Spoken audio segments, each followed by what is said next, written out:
Bueno, pues vamos a comenzar. Bueno, esta charla que voy a dar es acerca del metaanálisis. El título podría ser, bueno, metaanálisis, qué son y cómo hacerlos. Eh, los objetivos que yo pretendo con esta charla es principalmente que se entienda lo que es un metaanálisis fundamental a través de varias ideas que son la base de realmente de lo que hay detrás de un metaanálisis, que es la idea de tamaño de efecto y la idea de los modelos del fixed effects y random effects.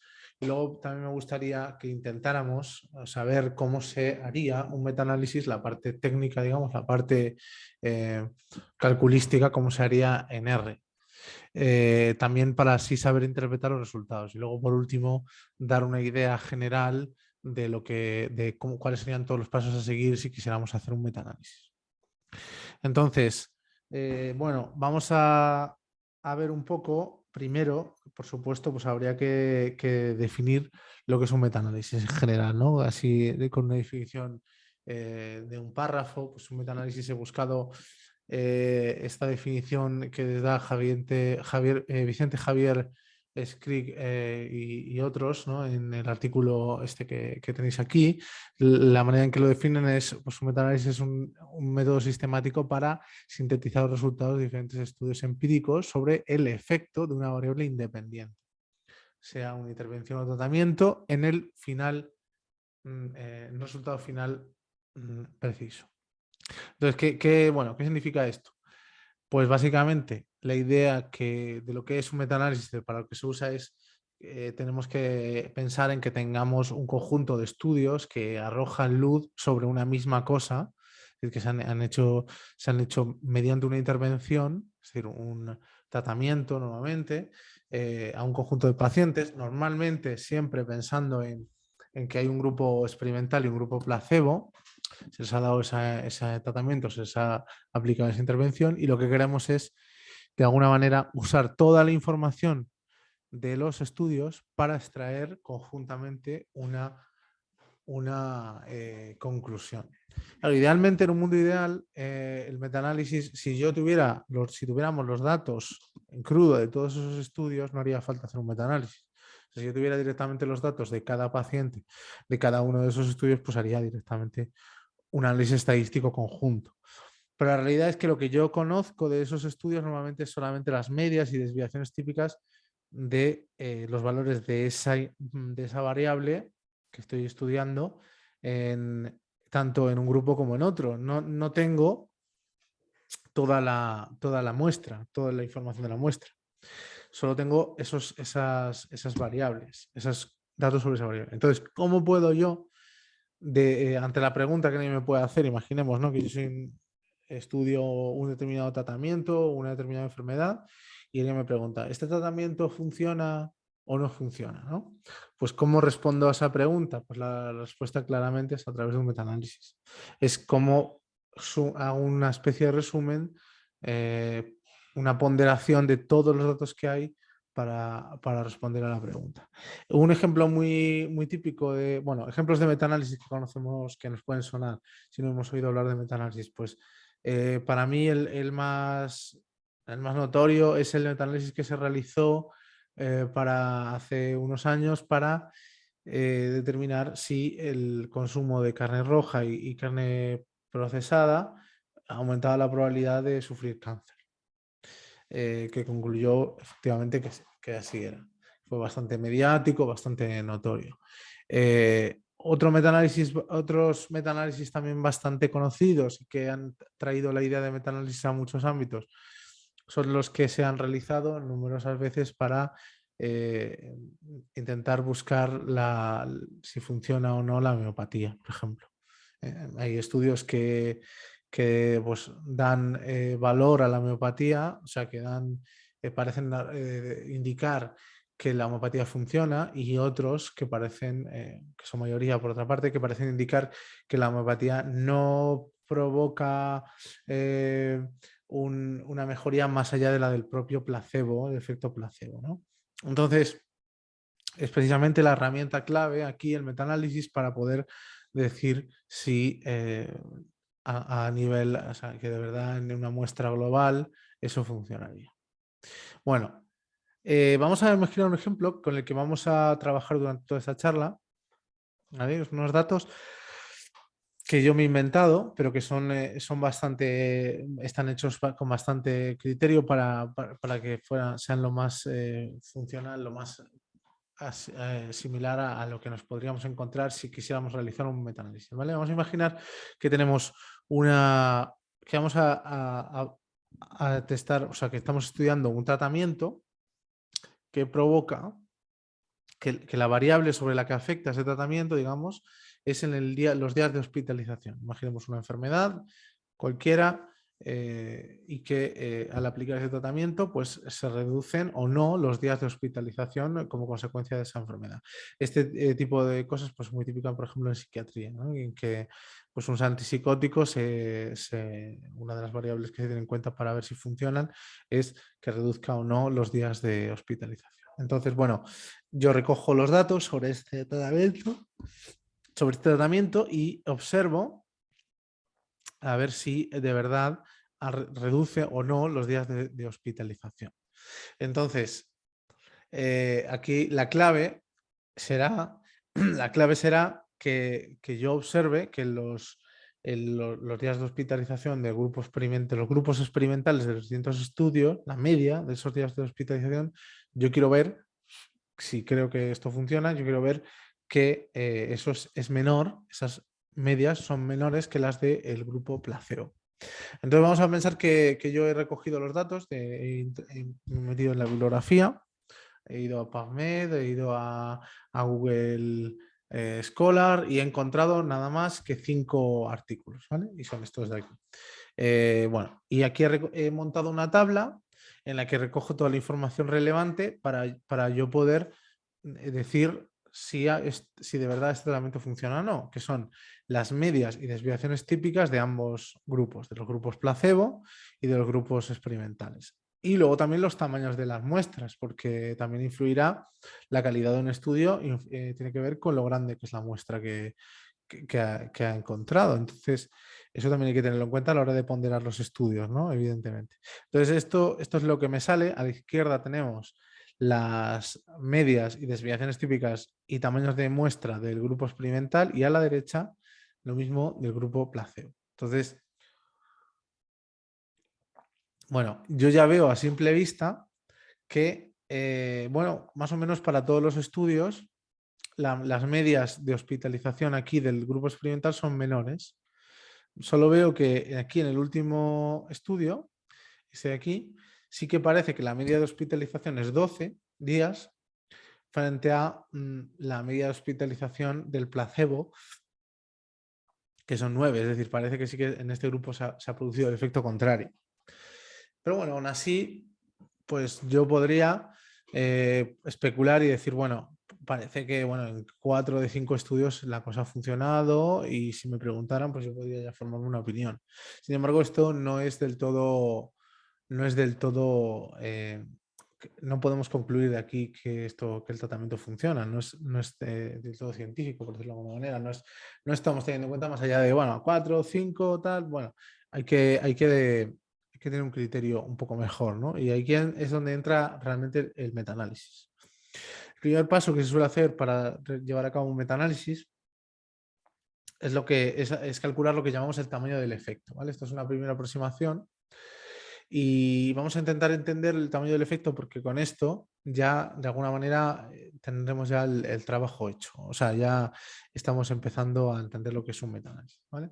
Bueno, el tamaño del efecto es un cálculo que se hace, es un número al final, es una variable, podríamos decir estadística, una medida estadística, que intenta de alguna manera ver lo grande valga la redundancia, lo grande que es el efecto que ha tenido ese tratamiento. Es decir, cuánto distan las medias del grupo experimental del grupo placebo. Es decir, yo espero este número, esta medida va a ser mayor cuanto mayor sea la distancia entre estas dos medias, ¿no? Esa es la idea. Hay muchos tamaños de efecto, o sea, se puede medir de muchas maneras, pero el que vamos a ver es la D de Cohen, ¿vale? Y pero quiero que se entienda bien en general lo que es el tamaño de efecto, ¿vale? Aquí he puesto 3 características del tamaño de efecto. Uno es, bueno, intenta medir la fuerza de la relación entre las dos variables, entre dos variables de la población, dos variables aquí siendo la media del grupo experimental y la media del grupo placebo. En este caso, intenta medir lo distintas que son las medidas obtenidas entre estos dos grupos y, bueno, de alguna manera la podemos entender también como si hiciéramos un test de hipótesis entre los dos grupos y el p-valor de la t-student, por ejemplo, podríamos entenderlo como algo similar. Es decir, el p-valor solo nos dice si hay diferencias significativas o no, pero yo quiero algo más. Yo quiero cuánto de grandes son esas diferencias entre los dos grupos. ¿Vale? Vamos a ver la manera más estándar, más sencilla, aunque hay muchas, de hacer esto, pero es la de Cohen. Que aquí ya entramos, vamos a meter un poco de fórmula, pero no vamos a, ya veremos que no vamos a entrar a mucho más, ¿vale? Simplemente, ¿qué sería la de Cohen? Bueno, pues yo lo que quiero es, ya digo, esa distancia entre los dos grupos. Entonces, ¿qué voy a hacer? Voy a restarle a la media del grupo experimental la media del control. Es decir, voy a ver los dos datos que me dan, que son esas medias de días de hospitalización, las voy a restar. Ya solo esa resta, que es el numerador de esta ecuación, de esta expresión, ya solo esa resta me da información, porque me da, ya eso va a ser positivo, va a ser negativo cuando el valor, la media del grupo experimental sea mayor que la del placebo y positivo en el caso contrario. Pero de alguna manera necesito un paso más que es normalizar, es como regularizarlo, ¿vale? Es como haríamos para conseguir que una variable sea una normal, 0, 1, pues dividimos entre, como si fuera, bueno, como digamos su varianza, bueno, su desviación típica, dividíamos entre su desviación típica. Bueno, aquí lo que vamos a hacer es una desviación típica que obtenemos a partir ponderando las dos desviaciones típicas de los dos grupos, del placebo y del experimental, que se obtendría así, con esta raíz cuadrada y esto de aquí dentro, ¿vale? Esto al final lo que viene a hacer es como si tomáramos quisiéramos juntar las dos muestras y la desviación típica saldría algo así, ¿vale? Es una idea. No quiero entrar tampoco mucho a valorar esto. Bueno, esto de alguna manera lo que lo hace también es más comparable. Hace más comparable las tamaños de efecto de un grupo a otro, que es al final lo que vamos a hacer, comparar.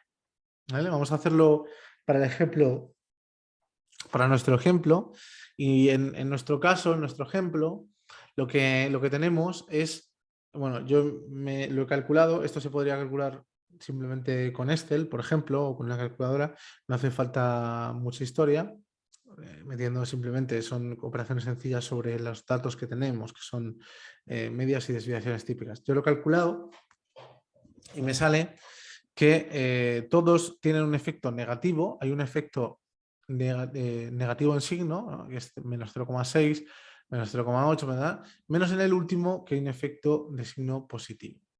Es decir, que para todos estos estudios, lo que tenemos, los 4 primeros estudios, lo que tenemos es que el efecto es mayor, ha habido un efecto de incremento de días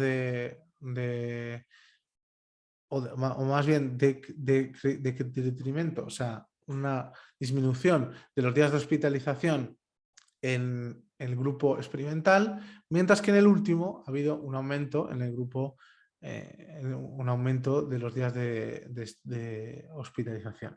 Y el número sin el signo nos da lo grande que es el efecto.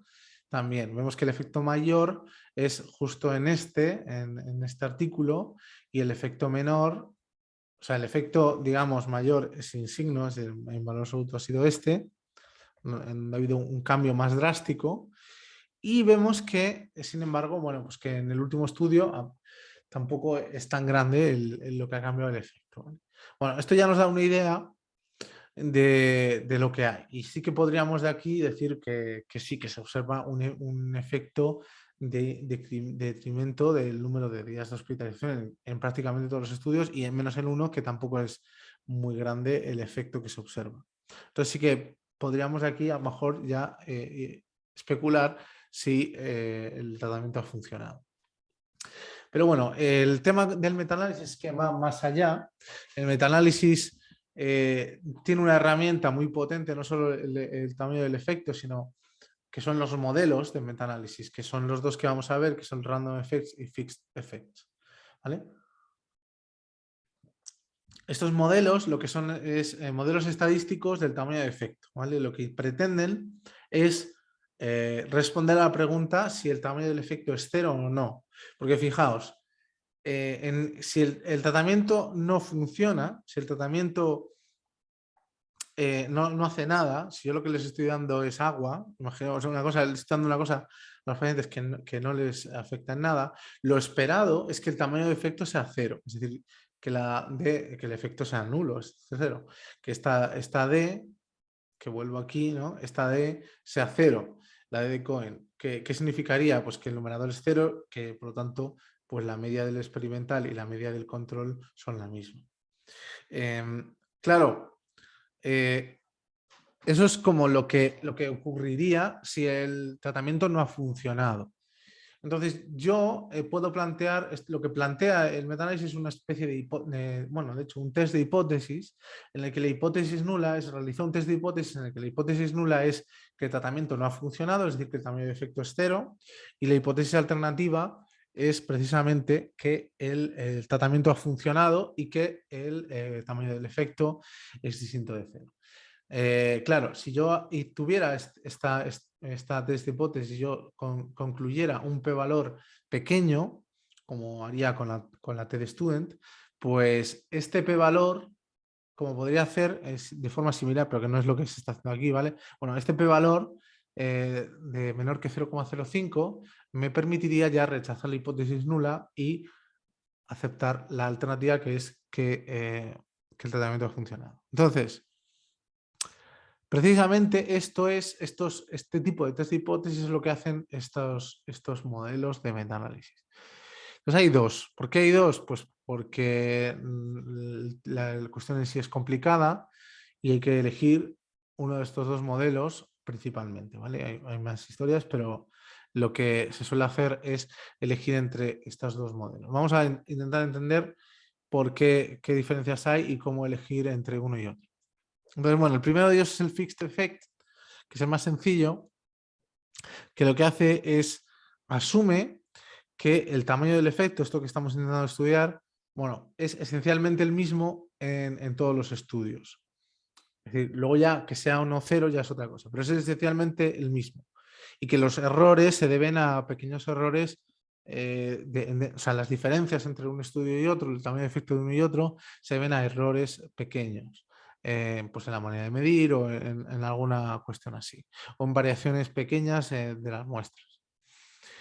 Claro, el modelo matemático aquí que se sigue es asumir que T sub i, que es el tamaño del efecto de cada grupo, es un valor mu fijo más un pequeño error.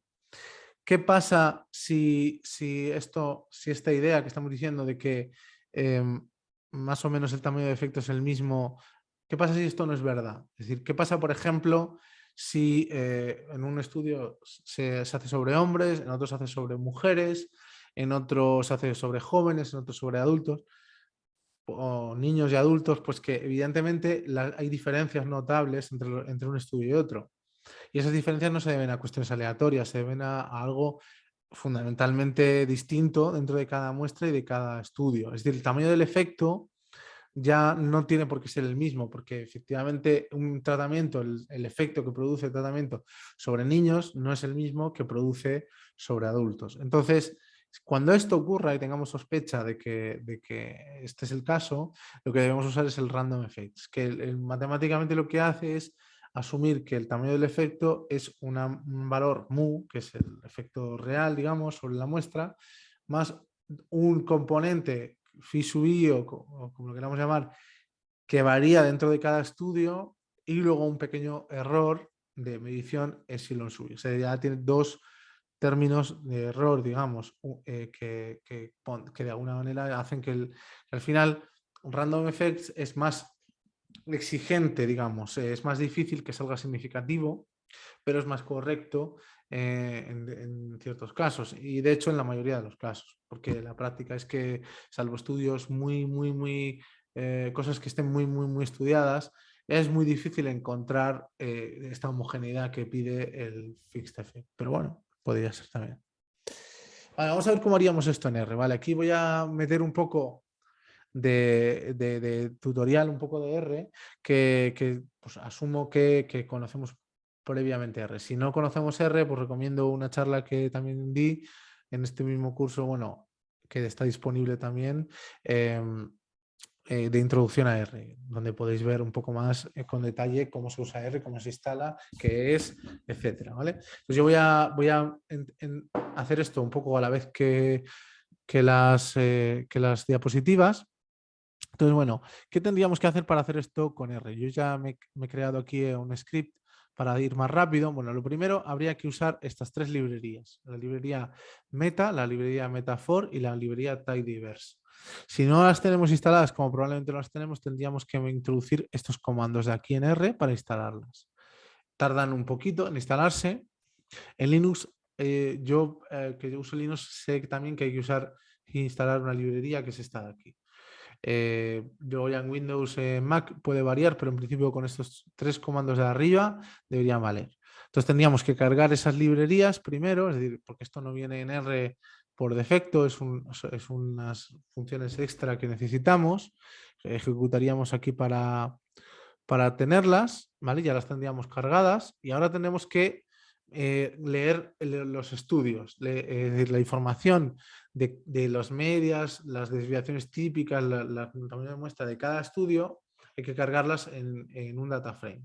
Yo las tengo en un CSV, es este de aquí, que os lo voy a enseñar, sería este CSV de aquí. Es simplemente un fichero de texto de valores separados por punto y coma, como podría ser una hoja de Excel parecido, pero más apto para R, en el que simplemente lo que hay son 4 columnas, bueno, 1, 2, 3, 4, 5, 6, 7 columnas separadas por punto y coma, donde simplemente he recogido los valores de las medias, desviaciones típicas, tamaños de muestra. Es lo que necesito al final de los dos grupos para hacer un metaanálisis. Entonces, he introducido esto, lo he cargado en mi propia, en la misma working directory, o sea, le he dicho a R que es donde vamos a trabajar, ejecuto esto y ya esto es lo que ya tengo cargados aquí los datos de los estudios. Como veis es lo mismo que teníamos ahí. Entonces ahora lo que voy a hacer es ejecutar un fixed effect primero, ¿vale?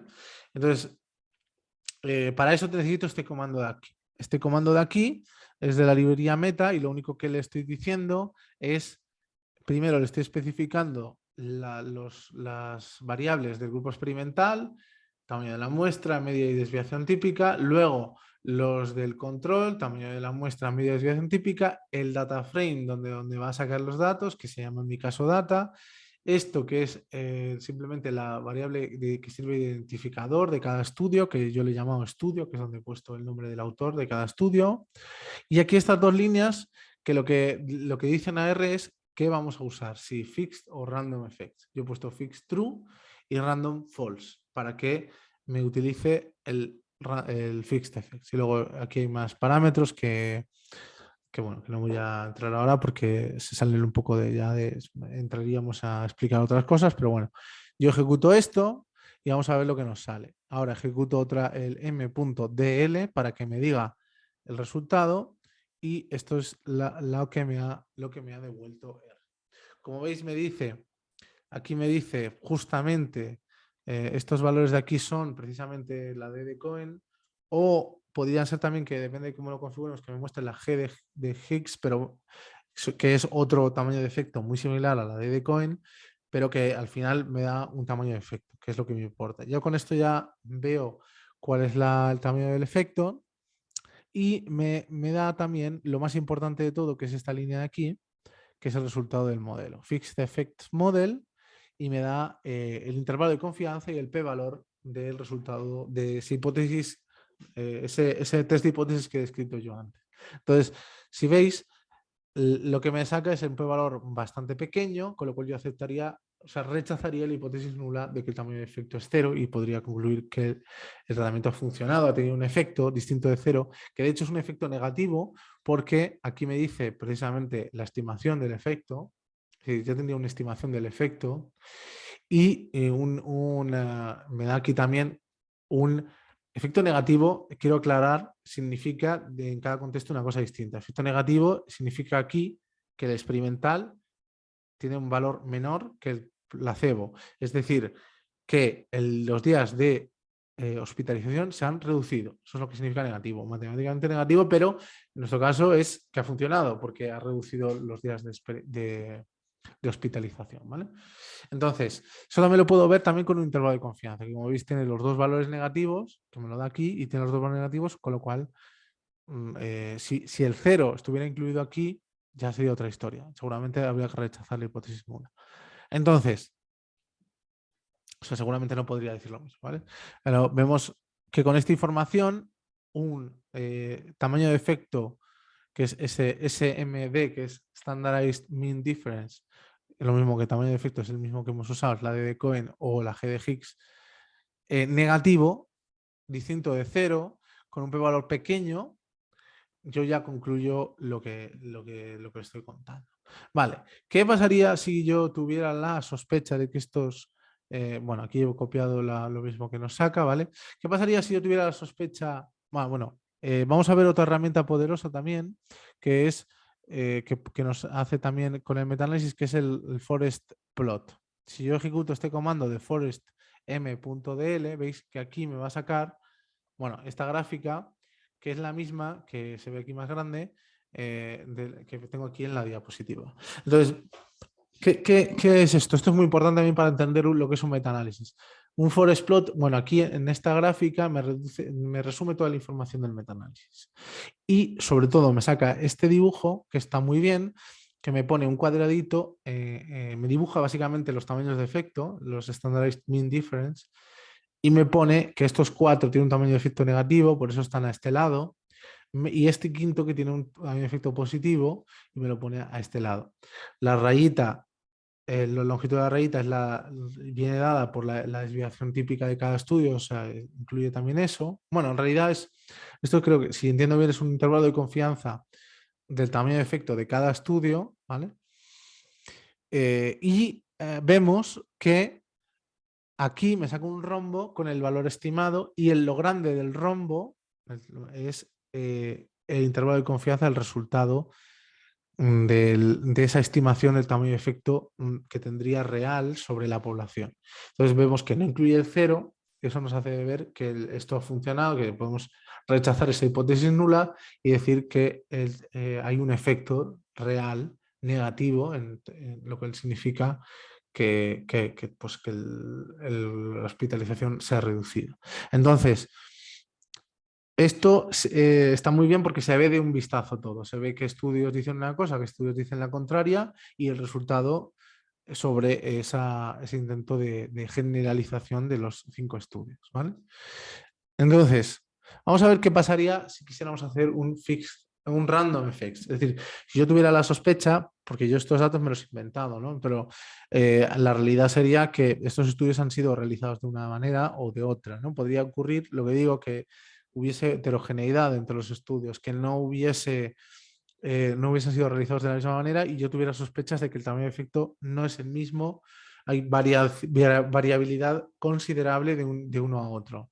Entonces, habría que usar este random effects. Yo metería un comando que es exactamente igual, pero la diferencia solo está en estas dos líneas de aquí, que es fixed igual a false y random igual a true, es decir, digo que use random effects.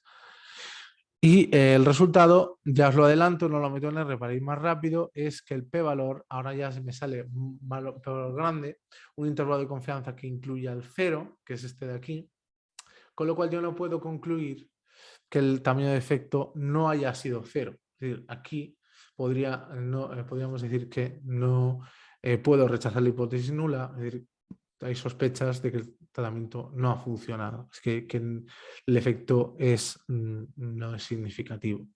Entonces, en este caso, como veis, sale lo contrario. Claro, ¿Por qué? Pues porque este es más exigente y si hay variabilidad, eso que estoy viendo puede ser reflejo de esa variabilidad y no de un efecto real. ¿Eh? Entonces, esto es importante saberlo y hay que ser honestos a la hora de elegir un modelo honesto, bueno, no sé, a la hora de elegir un modelo u otro, elegirlo por las razones que es por esa posible variabilidad y no porque me salga significativo en uno y en otro no. Es decir, aquí cuidado con eso. Y bueno, aquí veríamos el forest plot, aquí el rombo, en este caso, se ampliaría, incluiría 0, ese rombito, ese intervalo de confianza incluiría el 0 y ya no puedo asumir que ese tamaño de efecto no es 0. Vale, ¿cómo haríamos un metaanálisis ya en general? Es decir, incluyendo todo, incluyendo digamos, todo el proceso. ¿Vale? Que ya con esto resumiríamos ya un poco todo. Bueno, lo primero es tener una pregunta clara, entendiendo ya cuál es la metodología, ¿no? Hay que tener una pregunta clara, es decir, hay que plantearse un tratamiento concreto, pensar muy bien cuál, unas maneras en que se ha hecho esa intervención, unos resultados que se hayan expresado claramente con medidas que yo pueda luego comparar en esos artículos que yo voy a recoger. Habría después que hacer una búsqueda de la literatura profunda, como si hiciéramos una revisión sistemática. Después seleccionar, hay un criterio de selección de los estudios y quedarme con los que realmente permitan hacer un metaanálisis, sean comparables. Y después decidir qué variables va dentro de todo esto también, claro, qué variables se van a usar. Normalmente se usan las medias y las desviaciones típicas de los distintos grupos. Después seleccionar un modelo, es decir, qué voy a hacer, si random o fixed effect, en base a lo que ya hemos comentado. Y después ya concluir y analizar los resultados. Se pueden hacer muchas más cosas dentro del metaanálisis porque se pueden hacer, hay otras herramientas también bastante complejas, o sea, bastante que pueden permitir cosas tipo pues, análisis de la correlación, una especie de ANOVA al estilo de metaanálisis. Se pueden hacer más cosas que no están cubiertas aquí, pero lo fundamental es lo que más o menos lo que se ha ido comentando.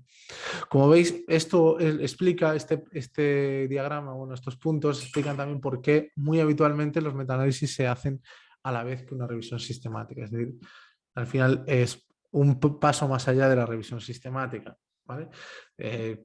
Por eso hay tanto revisión sistemática y metaanálisis sobre el efecto de sobre no sé cuál, pues porque en el fondo estamos ya haciendo una revisión sistemática.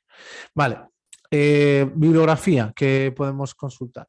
Si queremos saber un poco más de bueno, cómo se hace un metaanálisis, hay un artículo en formato artículo que está bastante bien, que es este de aquí, How to do a Metaanálisis de Field y Gilbert. Después, sobre el tema de la diferencia entre fixed y random effects, que podemos encontrar también este artículo de estos autores que habla sobre fixed o random effects in metaanálisis en pregunta. Y por último también a mí me parece muy interesante este último artículo que es A Basic Introduction to Fixed Effects and Random Effects Models for Meta-Analysis, escrito por por el propio Hedges, que es uno de los padres del metaanálisis. Este es quizá más matemático, los otros son más para un público más general. Pero bueno, aquí es la bibliografía que bueno, hemos recopilado. Los materiales de esta charla, por cierto, están disponibles aquí en esta URL. Si queremos consultarlos, bajar los datos, bajar el script de R y las slides, podemos hacerlo aquí, que lo he subido yo a mi GitHub. Entonces, bueno, lo tenemos todo, digamos, más o menos cubierto. Espero que más o menos haya sido comprensible y haya sido legible y nos haya servido. Así que muchas gracias y esto es todo. Hasta pronto.